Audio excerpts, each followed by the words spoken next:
कभी ये सोचा है कि मेडिकल साइंस में इतनी तरक्की होने के बावजूद हम सब पहले से ज्यादा बीमार क्यों पड़ रहे हैं? आज हम उस खामोश महामारी का पर्दाफाश करने वाले हैं जो हमारे शरीर के अंदर हमारी कोशिकाओं में चुपचाप तबाही मचा रही है। यही वो सवाल है जो असल में हम सबको परेशान करना चाहिए।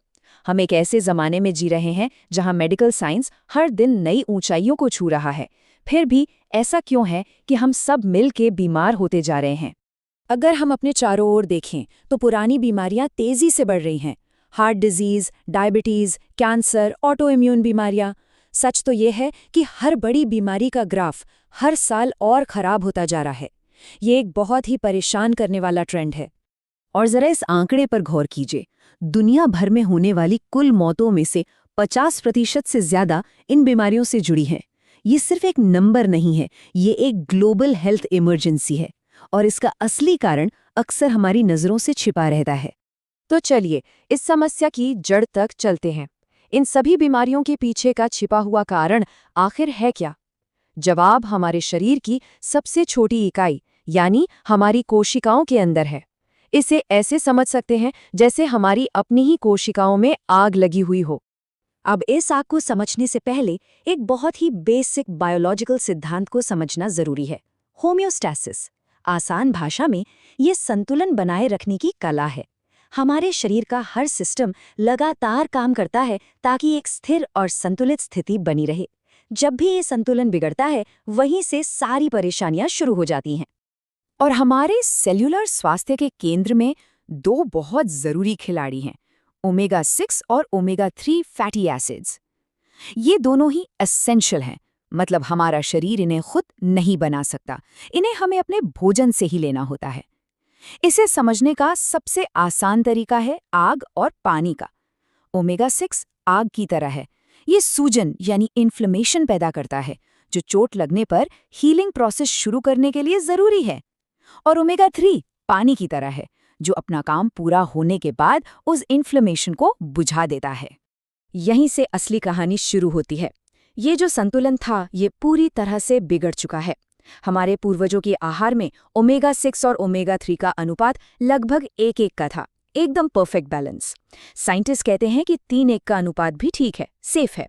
लेकिन आज प्रोसेस्ड फूड और वेजिटेबल ऑयल्स की वजह से हमारे मॉडर्न खाने में ये अनुपात 20:1 या उससे भी कहीं ज्यादा हो गया है। मतलब हमारी कोशिकाओं में आग तो बहुत है, पर उसे बुझाने के लिए पानी लगभग है ही नहीं। और इसका सीधा नतीजा क्या है? एक लगातार धीमी गति से जलने वाली सूजन, जो हमारे शरीर में हर समय सुलगती रहती है। ये वही अदृश्य आग है जो उन सभी पुरानी बीमारियों को हवा दे रही है जिनकी बात हमने शुरू में की थी। तो ये हमारी लगभग 70 ट्रिलियन कोशिकाओं पर असर कैसे डालता है? देखिए, एक हेल्दी सेल की बाहरी परत यानी झिल्ली लिक्विड और लचीली होनी चाहिए ताकि पोषक तत्व आसानी से अंदर आ सके और गंदगी बाहर जा सके। लेकिन जब ओमेगा 6 बहुत ज्यादा हो जाता है तो ये झिल्ली एकदम कठोर और सख्त हो जाती है। अब पोषक तत्व अंदर नहीं जा पाते और कोशिका ठीक से काम करना बंद कर देती है। हम सचमुच सेलुलर लेवल पर भूखे मर रहे हैं। अब आप सोचेंगे इसका तो सीधा साधा हल है, बस ज्यादा से ज्यादा ओमेगा 3 सप्लीमेंट लेना शुरू कर दें। लेकिन यहीं पर एक बहुत बड़ी साइंटिफिक चुनौती सामने आती है, स्टेबिलिटी यानी स्थिरता की समस्या। ज्यादातर ओमेगा 3 सप्लीमेंट उतने असरदार होते ही नहीं जितना हम उन्हें समझते हैं। जैसा कि इस कोट में कहा गया है, जो स्टैंडर्ड ओमेगा 3 सप्लीमेंट्स हैं वे अविश्वसनीय रूप से अस्थिर होते हैं। हवा, रोशनी और खासकर हमारे शरीर की गर्मी के संपर्क में आते ही वो खराब होने लगते हैं, नष्ट हो जाते हैं। इसका मतलब ये हुआ कि वो हमारे सेल्स तक पहुंचने से बहुत पहले ही बेकार हो चुके होते हैं। इस प्रोसेस का साइंटिफिक नाम है ऑक्सीडेशन। ये वही प्रक्रिया है जिससे कटा हुआ सेब भूरा हो जाता है या तेल बासी हो जाता है। और जब ओमेगा 3 के साथ ऐसा होता है तो वे न सिर्फ बेअसर हो जाते हैं बल्कि शरीर के लिए हानिकारक भी हो सकते हैं। तो अगर बाजार में मिलने वाले आम सप्लीमेंट्स में स्थिरता की इतनी बड़ी समस्या है, तो एक असरदार समाधान आखिर कैसा होना चाहिए? इसका जवाब 2 चीजों में है। एक, प्रकृति से सीखना और दूसरा, अंदाजा लगाने के बजाय सबूत पर भरोसा करना। एक बेहतर तरीका असल में प्रकृति की ही नकल करता है। जैसे कुछ फॉर्मुलेशंस में मछली के तेल को जैतून से निकाले गए पावरफुल एंटीऑक्सीडेंट्स जैसे पॉलीफिनॉल्स के साथ मिलाया जाता है। ये पॉलीफिनॉल्स उन नाजुक ओमेगा 3 फैटी एसिड के लिए एक सुरक्षा कवच की तरह काम करते हैं। ये सुनिश्चित करते हैं कि वे हमारे शरीर में सुरक्षित और असरदार तरीके से हमारी कोशिकाओं तक पहुंचें। और सबसे असरदार तरीका है एक टेस्ट बेस्ड अप्रोच। पहला कदम एक आसान से ब्लड टेस्ट से ये जानना कि शरीर का मौजूदा ओमेगा 6 और 3 का अनुपात क्या है। दूसरा कदम सही डाइट या एक हाई क्वालिटी स्थिर सप्लीमेंट के जरिए इस संतुलन को ठीक करने पर काम करना। और तीसरा और सबसे जरूरी कदम कुछ महीनों बाद दोबारा टेस्ट करके अपनी प्रोग्रेस को खुद अपनी आंखों से देखना। ये अंदाजा लगाना बंद करके सच जानने के बारे में है।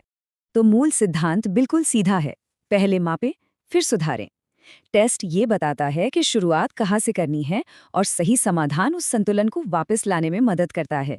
यही तो पर्सनलाइज्ड न्यूट्रिशन की नींव है। और ये कोई छोटी मोटी समस्या नहीं है। 15 लाख से ज्यादा टेस्ट के एक बहुत बड़े ग्लोबल डेटाबेस से ये पता चलता है कि दुनिया में 97% लोग असंतुलित हैं। जी हाँ, 97%। ये हमारे आधुनिक जीवन शैली से पैदा हुई एक लगभग यूनिवर्सल समस्या बन चुकी है।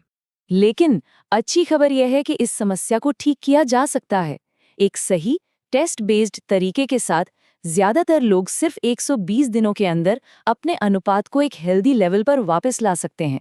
ये सिर्फ कोई उम्मीद नहीं है, ये नतीजों का सबूत है। तो अंत में ये सब एक चुनाव पर आकर रुकता है। ये हमारे स्वास्थ्य के बारे में एक फैसला है जो कि तथ्यों पर आधारित होना चाहिए। एक तरफ है रोकथाम की लागत, हमारे सेलुलर स्वास्थ्य में एक छोटा सा रोजाना का निवेश जो अक्सर एक कप कॉफी से भी कम होता है। और दूसरी तरफ है बीमारी की लागत, पुरानी बीमारी के इलाज का वो भारी शारीरिक, भावनात्मक और आर्थिक बोझ जिसके बारे में हम सब जानते हैं। तो संदेश बिल्कुल साफ है, अपने स्वास्थ्य के बारे में अंदाजा लगाना बंद करना होगा। ये जानने का कि हमारे शरीर के अंदर असल में क्या चल रहा है, एकमात्र तरीका है टेस्ट करना। ये वक्त है क्रॉनिक इन्फ्लेमेशन की इस खामोश महामारी से लड़ने का और अपने स्वास्थ्य की बागडोर वापस अपने हाथों में लेने का। आज ही अपने संतुलन को वापस पाने की दिशा में पहला कदम उठाएं।